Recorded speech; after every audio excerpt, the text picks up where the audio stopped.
goes. Okay. Yeah. What is your reaction then to the fact that, you know, a lot of Americans, or at least a number of American artists, have stayed away from the festival? Well, I think that if they felt that they should stay away, they should stay away. And I think they're justified.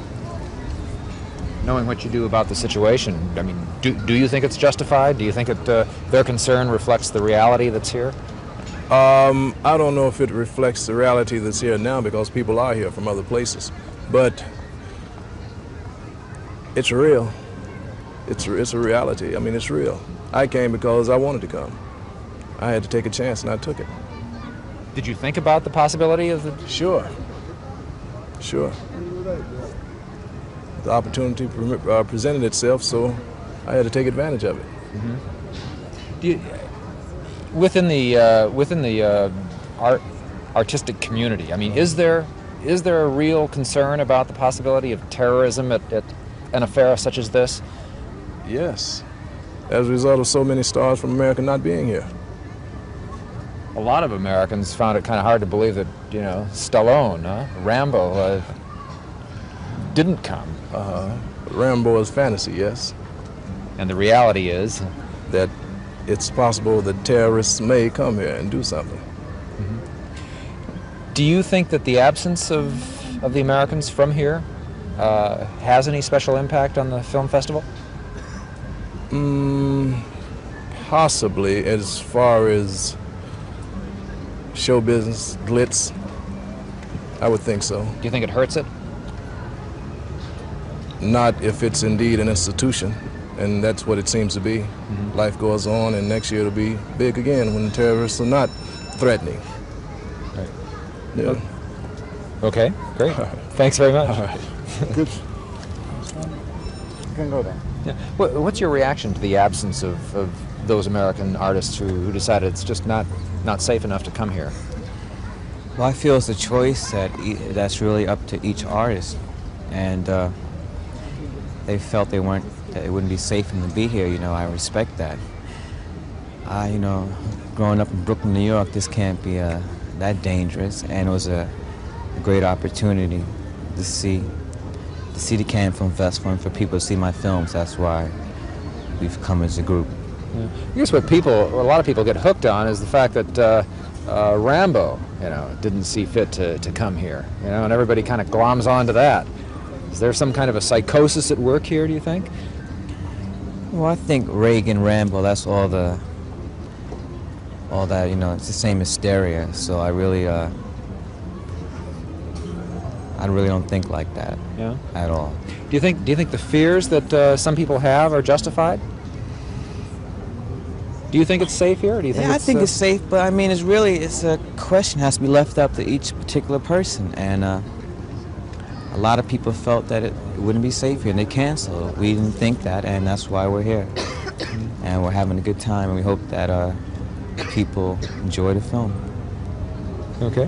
What's your name again? Spike Lee. Lee? Yes, L-E-E. Okay. Go on. Do you think those Americans who decided it's just too dangerous to come here are exaggerating the situation, or what?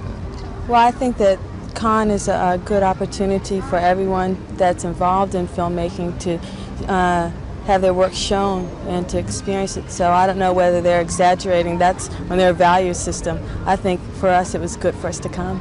Yeah, well, you obviously, I mean, you are here. Right. But what's your reaction to those that didn't come? Yeah, exactly. Well, I think they missed Cannes '86. Yeah. You think they missed out on a good thing that they... Oh, sure, they did. I think they did, but for their own reasons, they saw fit not to come. You surprised that Stallone didn't come? No, I wasn't surprised Whoopi Goldberg didn't come, or Kim Basinger, or other people who declined to come to the film festival for personal reasons. Why do so many Americans feel the way they do about coming? Fear has been promoted, I suppose, just about this whole terrorist act and the Gaddafi issue. It's been, you know, a big terrorist. To people who live and work here, those fears seem extremely unfounded. I mean, it's just hard to believe. Right. Is it a reality? Well, there's not a feeling of tension, or like, I don't feel like we're walking around, you know, a fear of our life. I think we're here to have a good time. It's a very relaxing place. It's an upbeat place. There's a lot of creative energy taking place. So I don't think there's a feeling of fear or terrorism around. I don't feel it, and I don't think anyone here does. What do you feel? Do you feel I feel excited to be a part of this festival and to be here. Do you think about the possibility of... I thought about it, and I'm not overly concerned about it. Okay. Thank you. Thanks. What is your reaction then to the absence of Americans here? I think it's unfortunate. I think it's a chance no greater than living in New York as far as the terrorist activity. It's a fear to have, it's a reasonable fear, but I don't think it should have stopped so many people from coming. You feel safe here? Yeah, I do. You surprised that somebody like Rambo decided it wasn't safe enough? Yeah, and I think that was as much hype as anything else. I think the terrorism was overly promoted. We should be aware of it, but I think press in the States tends to exaggerate things like that anyway. I would think that film artists would be even more attuned to the hype and, things being exaggerated. If anybody would feel, brave enough to come to something, you would think that they would be the people who would come. And I think maybe it's as much self-promotion not to come sometimes, too, as to come. You think somebody like Stallone is hurting his image by not coming? He's not hurting his image, but he is getting attention. People know that he's not here. He may seem a little less invincible afterwards. Maybe somewhat. Maybe somewhat, yeah. Okay, thanks. Sure. I was just asking Tracy if she thought someone like Stallone, who kind of fosters a macho image, is hurting himself by not coming here. What do you think? It's primarily, I think, an individual choice that's left up to every person. There are certain risks. I'm very aware of the security presence here more than anything, but I'm having a good time, and I think it's well worth the risk of coming here because I think it's beautiful here. What do you think of the reactions of others, though, who decided it's not safe enough to come? Maybe they individually felt that they themselves would draw unnecessary risk by coming, maybe because of their notoriety. I don't have that problem as yet. I mean, do you think it's exaggerated? Do you think it's silly? Do you think it's unfounded? Well, the mere security presence here is so, I think, tense in itself that alone creates a reality of expectation. Yeah. So that's what makes me aware. Even with you? Yeah, I think so. Yeah. I mean, the band is playing, people are around, seemingly as if they didn't have a care in the world. You think can you still feel the tension, or? I think subtle undercurrents, yeah. But like I said, I'm having a good time, and I plan to continue. Yeah. Okay. Thanks. Thank you. No, no, no!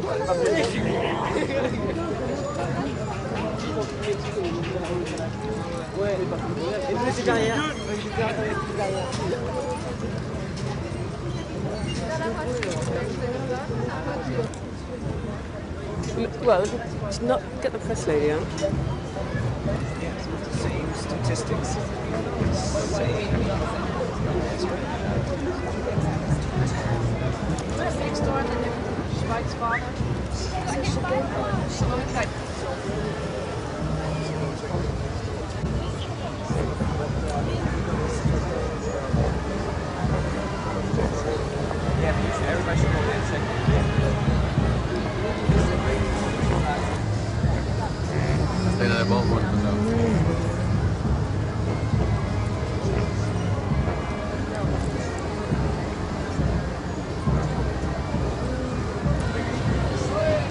Vous l'avez vu, le Pardieu, vous?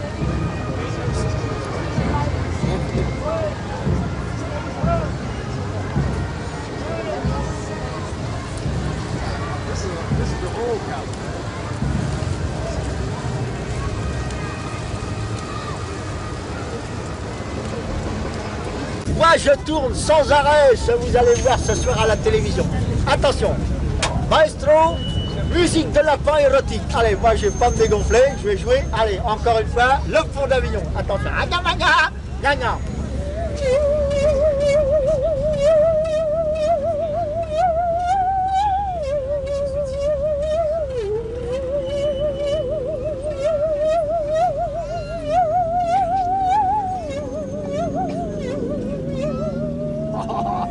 a jamais vu ça, dis donc.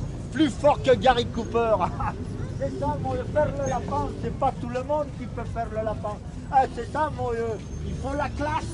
Hein? Il faut la classe. Ah. Vous voyez un cerveau à 75 dimensions. Ouh là là. Voilà, c'est le gros plan, dis donc. Terrible. C'est la vedette. Ah, dis donc. Je savais pas qu'elle allait devenir la vedette, vous voyez. L'inattendu doit toujours être attendu. C'est vrai. La souris, elle a un cerveau à 75 dimensions. Et nous, les singes humains, on a un petit cerveau étriqué à 2 watts. C'est pour ça, on est psychiquement, on est mutilé, mon vieux. C'est pour ça. Qu'est-ce que je vais jouer? Je vais jouer. Fais dodo, mon petit frère, t'auras du chocolat.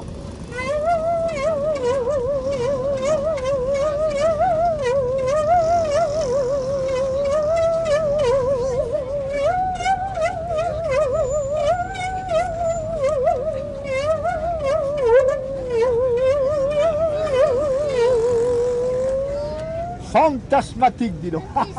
Vous pouvez m'applaudir, je le mérite. Je sais que je suis bon. Voilà. Maintenant, c'est très sérieux. Je vais jouer la truite.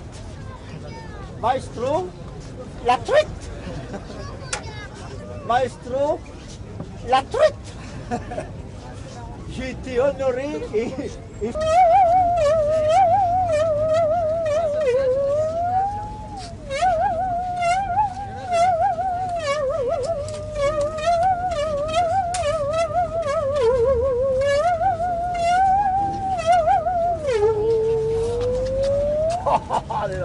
Tiens, et regardez les grandes acrobates. Regardez. Regardez bien, comprenez bien. Regardez bien, comprenez bien. Attention. Cette fois, ça y est. C'est elle, la 17e beauté après la chenille et le crapaud. Regardez-moi ça, c'est elle, la prestance et l'élégance et l'arrogance. Hein, la 17e beauté après la chenille. Qui sont liés au film Les Pirates que vous venez de voir aujourd'hui. Pirate. Rassam commence pas. Tout à fait. The Leading Lady Charlotte Lewis. De ce côté-ci, le musicien, the man who wrote the score, Philippe Sard. The producer, Tarak Benamar. And the director, Mr. Roman Polanski.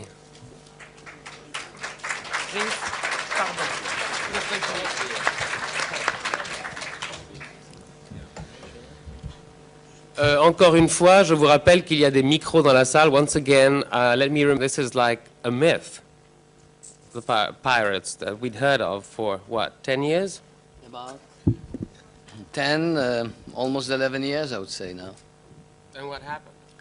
It was just very difficult to put together.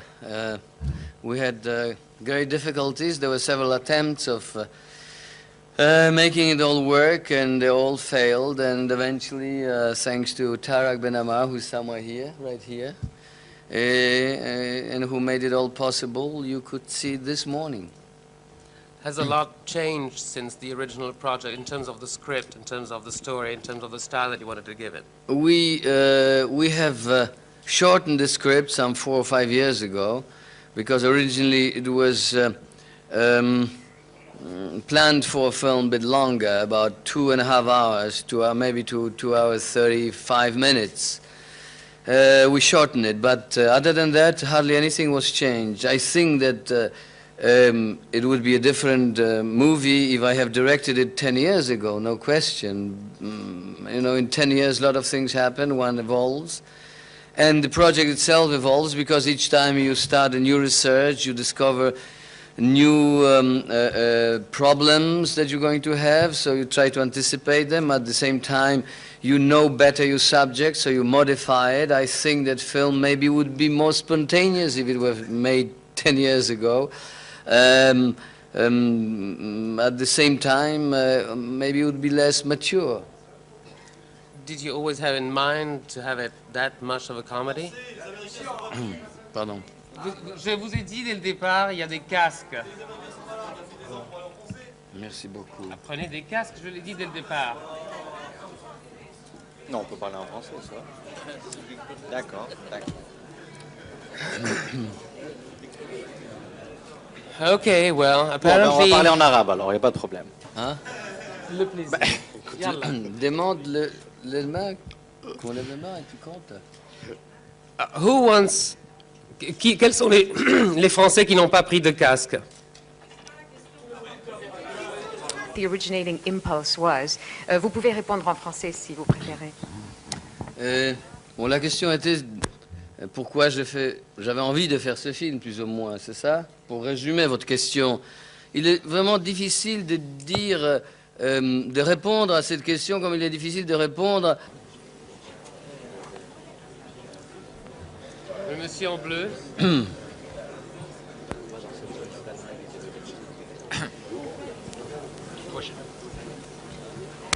Monsieur. Pierre. Pierre. Avant de poser votre question, before you ask your question, whatever language you speak in, quelle que soit votre langue, je vous présente le chef décorateur du film, this is the production designer, Monsieur Pierre Guffroy. Yeah. Mr. Polanski, what is your reaction to the absence of certain American artists from the film festival? Those people who have stayed home because of fear of terrorism. And what do you think the impact of their absence is on the festival? Well, I don't think there's much impact because it's hard to notice somebody's absence here. But I understand the reaction. I mean, terrorism is a real problem. And of course, when you look at it from a distance, you see it in maybe exaggerated proportion. It's media have much more impact on the Americans that they may have on us here in Europe. And I think that they may have created some kind of psychosis around this problem. I don't think there's that much danger being here. I don't think it's more dangerous than being anywhere else. As a matter of fact, it's probably more dangerous to drive from LA to San Francisco than to come here. I understand them, however, and I think that there must be also certain anger towards France for a reason that we all know. I'm talking about Libyan raid, and or rather raid of Libya, and that helped them maybe, or to take this decision when they were hesitating whether it is or not safe to come here. Il y a une question. Wrong, he Wrong. said. Who says wrong? Who says wrong? I said wrong. Where are you? Ah, micro. Take the microphone. I think he's right about being scared. But in Libya, there's a lot of people in America who admire France for having refused passage. Lot, that doesn't mean all, does it? No, but the people, not the people in Hollywood, they don't give a damn about politics. Il y avait une question là, monsieur. Oui. Pardon, j'ai lu dans une interview de Gérard Brache que le rôle de la grenouille, M. Polanski, vous était destiné. The wilder the better. Well, in particular, what age group do you believe this film will be the most successful? Well, you know, that's not how the films are made. Anyway, that's not how I make them, thinking what age group, who is going to see it, what do I want to say, what is the message. I make films, as I told you, because I would like to see them on the screen. I just am a film goer first and a filmmaker afterwards. And in a sense, I'm making movies for myself, so it's my age group, which is anything from 7 to 70. Thank you. Monsieur d'abord, monsieur ensuite, et madame après. Monsieur Polanski, vous avez réalisé Le Bal des Vampires, Tess,